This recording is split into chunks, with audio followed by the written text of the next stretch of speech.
बिस्मिल्लाहिर्रहमानिर्रहीम। शुरू अल्लाह के नाम से जो बड़ा मेहरबान नहायत रहम वाला है। मैं हूँ यासिर, आपका होस्ट और आपका दोस्त। उम्मीद करता हूँ आप सब खैर वाफियत से होंगे। जैसा कि गुज़िश्ता रोज़ आर्मी चीफ पर जो कातलाना हमले की खबरें गर्दिश की, जिस पर वज़ीर आज़म शहबाज शरीफ साहब की तरफ से बाकायदा तौर पर एक वीडियो बयान भी जारी किया गया और इसकी मजम्मत भी की गई।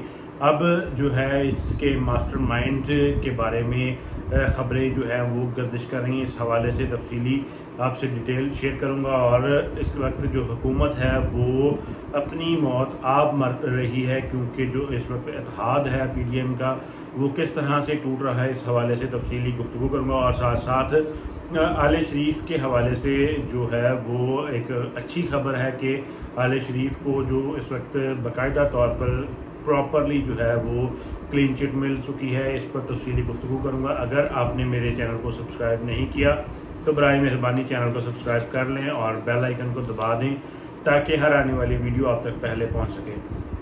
जैसा कि आप जानते हैं कि इस वक्त हुकूमत की तरफ से एक प्रोपोगंडा किया जा रहा है। तहरीक इंसाफ के ख़िलाफ़ एक नया मुकदमा बनाने की कोशिश की जा रही है, एक बयानिया डेवलप करने की कोशिश की जा रही है कि इस वक्त तहरीक इंसाफ जो है वो आर्मी चीफ पर बाकायदा तौर पर हमले की जो है वो प्लानिंग कर रही है। इस हवाले से गुज़िश्ता रोज़ जो है वज़ीर आज़म साहब की तरफ से एक पैगाम भी जारी किया गया जिसमें उन्होंने मजम्मत की। और आज इसमें अहम तरीन डेवलपमेंट्स हुई हैं, जिसमें अता तारड़ साहब ने बाकायदा तौर पर ये कहा है कि ये जो मुकदमा है ये बड़ी हसास नोयत का है। हमारे पास बाकायदा तौर पर सबूत हैं।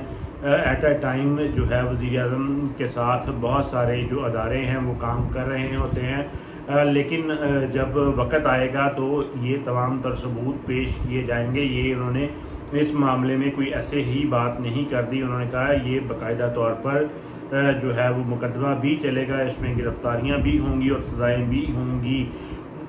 तो ये इस वक्त पाकिस्तान तहरीक इंसाफ की तरफ जो है इसका बाकायदा तौर पर रुख मोड़ा जा रहा है और कहा यह जा रहा है कि इसके मास्टरमाइंड जो हैं वो वही लोग हैं जो 9 मई के पीछे मास्टरमाइंड हैं। हालांकि ये जो शहीन साहिबाई साहब ने बात की थी, उन्होंने माजी के हवाले से बात की थी, लेकिन नून लीग की तरफ से इसको बाकायदा तौर पर एक बयानिए के तौर पर इस्तेमाल किया जा रहा है और तहरीक इंसाफ पर इसके इल्ज़ामात लगाए जा रहे हैं। और आने वाले दिनों के अंदर तहरीक इंसाफ पर, चेयरमैन इमरान खान साहब पर, आर्मी चीफ पर कातलाना हमले की साजिश का भी जो है वो FIR दर्ज होगी और इसमें इनको जो है वो संगीन नताइज भी भुगतना पड़ सकते हैं।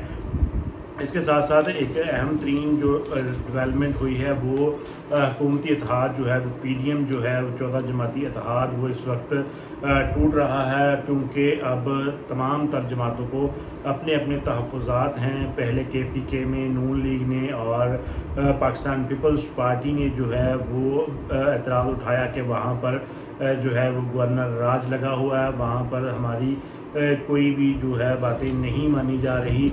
और उसके बाद जो है पाकिस्तान मुस्लिम लीग नून की तरफ से जो है वो इलेक्शंस के हवाले से जो है इल्ज़ाम लगाया गया और साथ साथ जो है इस वक्त जनूबी पंजाब में पाकिस्तान पीपल्स पार्टी भी आना चाह रही है। तो इस तरह ये इनके जो एतराज़ात थे ये अब बढ़ते चले जा रहे हैं।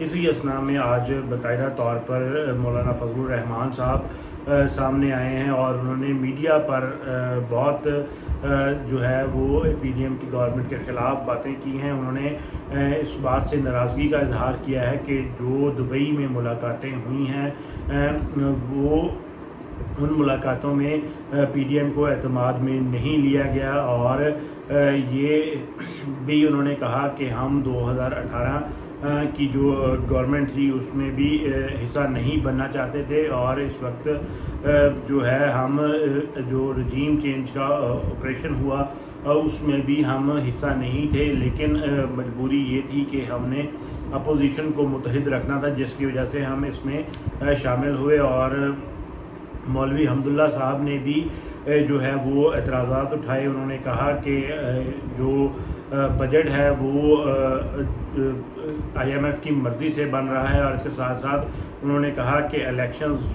करवाना इलेक्शन कमीशन की जिम्मेदारी है, ना कि जो इस वक्त IMF का है उनकी ज़िम्मेदारी है। तो इसलिए ये भी ज़रूरी है कि इस पर भी उन्होंने तहफ़्फ़ुज़ात का इजहार किया, क्योंकि इस वक्त JUIF जो है वो नहीं चाहती कि जो है इंतखाबात में जाया जाए। तो इस पर भी उन्होंने नाराज़गी का इजहार किया है और अब जो है वो बाकायदा तौर पर फूट पड़ना शुरू हो चुकी है। और ANP ने भी KPK में एतराज़ात उठाए हैं। उन्होंने भी कहा है कि गवर्नर राज लगा हुआ है, जिसका बाकायदा तौर पर JUIF की तरफ से जवाब दिया गया है। उन्होंने कहा कि ANP जो है अवामी नेशनल पार्टी, ये किस मुंह से बात करते हैं। इनके अपने दौर में जो है वो बाकायदा तौर पर नौकरियां बेची जाती थी और अपने मनपसंद लोगों को जो है वो नौकरियां दी जाती थी। तो ये किस मुंह से बात करते हैं। अब जो है MKM की भी नाराज़गी है, MKM को भी तहफ़्फ़ुज़ात का इजहार है। तो इस तरह ये जो 14 जमाती इत्तेहाद है इसमें फूट पड़ती हुई नज़र आ रही है। और जैसे जैसे इलेक्शन करीब आएगा इनके जो मामलात हैं वो मज़ीद बिगड़ते चले जाएंगे। दुबई मुलाकातों के हवाले से कमर ज़बान कायरा साहब ने भी ये बात कही कि मुलाकातें ही हुई हैं, लेकिन कोई जो है वो बात तय नहीं पाई। अगर तय पाती तो हम JUIF को भी एतमाद में लेते, बाकी PDM जमातों को भी एतमाद में लेते। लेकिन इस पर भी जो है मौलाना फजलुर रहमान साहब खफा हैं कि उनको इसमें शामिल नहीं किया गया। और एक पाकिस्तान पीपल्स पार्टी के मुताबिक ये 2 बड़ों की मीटिंग्स थी, इसमें ज़रूरी नहीं था कि हर किसी को शामिल किया जाए।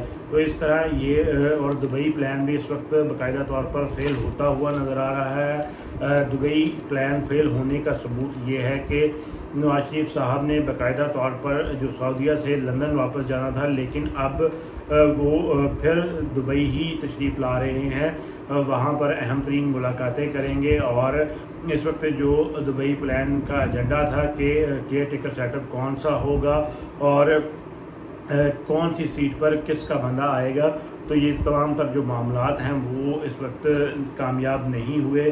हर जमात को एक दूसरे पर तहफ़्फ़ुज़ात हैं और आने वाले दिनों में ये जो है वो जूतियों में दाल बटने वाला जो सीन है इनमें वो होता हुआ नज़र आएगा। और ये अपनी अपने इक़्तिदार के लिए अकेले ही जंग लड़ेंगे और जिसका फ़ायदा पाकिस्तान तहरीक इंसाफ को होगा।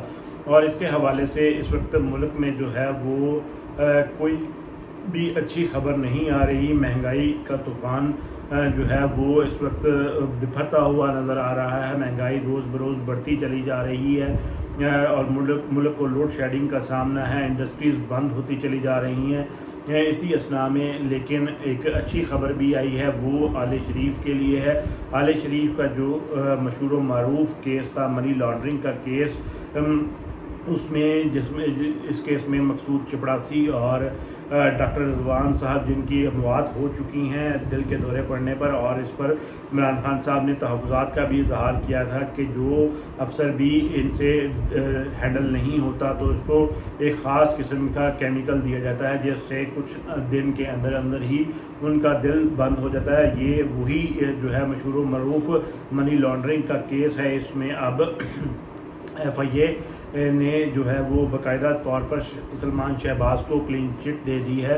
ये 16 अरब रुपए की जो है वो मनी लॉन्ड्रिंग का केस था। आज जज साहब की तरफ से इस मामले में काफ़ी जो है वो गर्मा गर्मी भी दिखाई गई और काफ़ी एग्रेसिव जो है उन्होंने बिहेवियर अपनाया। उन्होंने FIA से पूछा कि आपके पास क्या सबूत हैं और किस बिना पर जो है वो ये मुकदमात हुए। अगर आपके पास सबूत नहीं थे तो मैं पूरी FIA को जो है वो जेल में भेज दूंगा। इस तरह के उन्होंने आर्ग्यूमेंट्स दिए, जिस पर बाद में उन्होंने बाकायदा तौर पर सलमान शहबाज को भी जो है वो क्लीन चिट दे दी। इस तरह इस वक्त जो भी आले शरीफ पर मुकदमात है, तमाम तर मुकदमात में आले शरीफ को क्लीन चिट मिल चुकी है, दूध के धुले हुए हो चुके हैं। और इसी असना में एक नवाज शरीफ साहब की तरफ से बड़ी ही जो है वो मुज़हिका खेज़ कह लें या मज़ाहिया बात कह लें, की गई है कि उन्होंने कहा है कि वतन वापसी पर अगर मुझे जेल भी जाना पड़ा तो मुझे कबूल है। तो ये अब लोगों के दिमागों के साथ गेम करना चाहते हैं कि देखिए जी मैं मुल्क वापस आया मुल्क की खातर और जेल भी गया और जेल भी बर्दाश्त की। ये सारा इनका पुराना तरीक़ाकार है, ये इनका पुराना तर्ज़ अमल है कि ये इसी तरह करते हैं, 2-4 दिन जेल में गुजारेंगे और बाद में जो है वो आज़ादी से घूमे फिरेंगे और अपनी कैंपेन चलाएंगे। ये लेकिन अब जो है वो 2023 है, अवाम इन तमाम तर चीज़ों को बेहतर तरीके से समझती है, तो ये इनका तरीक़ाकार इस वक्त कामयाब होता हुआ नज़र नहीं आता। ये कुछ आज की अहम डेवलपमेंट्स थी और वीडियो के इख्तिताम पर अल्लाह से दुआ है कि अल्लाह ताला हमारा और इस मुल्क का हामी नासिर हो। अस्सलामु अलैकुम।